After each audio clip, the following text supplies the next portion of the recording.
Instead of committing to the progressive liberal push to pack the Supreme Court, Joe Biden, as a candidate, now president, has said he's going to develop a committee to look at what changes should be made to the court, numbers, term limits, all of it. So what's next? So you may remember during the campaign, especially on the Democrat side of the campaign, liberal and progressive groups were really pushing candidates to pledge to support increasing the number of Supreme Court justices, what we would call court packing. We call it that because it was a direct response to the nomination and confirmation of now Justice Amy Coney Barrett. And because of that, they all started saying, well, we need to change the court. So we need to put more justices on. Donald Trump got 3.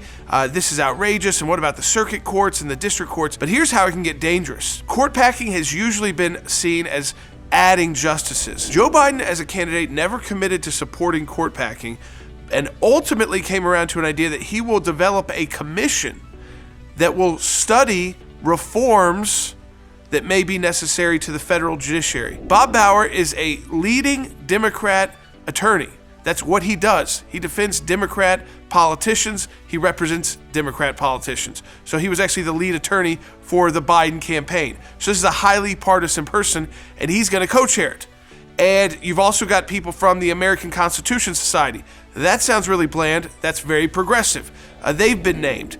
What we don't know is how many choices like Kevin McCarthy, Mitch McConnell, or Republicans will get to actually put on the committee. But what we're looking at so far is plans that have been put forward where they would be way outnumbered by liberals and progressives. The Constitution doesn't set the number of Supreme Court justices. So we have seen a flux over since our founding of what is the right number.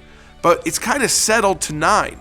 And since it's been at 9, you've had people like FDR who were very popular, I'd say more popular than Joe Biden, trying to put forward very progressive new plans in America, and they were being halted by the Supreme Court.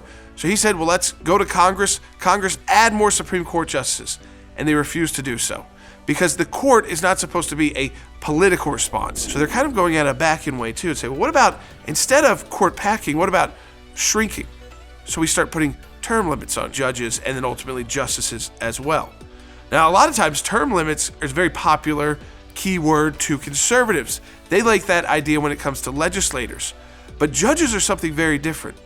We want them to be on the courts long enough to where the people that appointed them are gone, and they're still able to operate in a way where they're kind of in a vacuum, outside of the political pressures of the day. That's the whole point of equal justice under the law. What they are talking about doing is trying to take away a court that's moved to the right for probably 20 or 30 years and try to figure out a way to pull it back, whether that's by term limits or adding more justices. And to quote Joe Biden, it's boneheaded.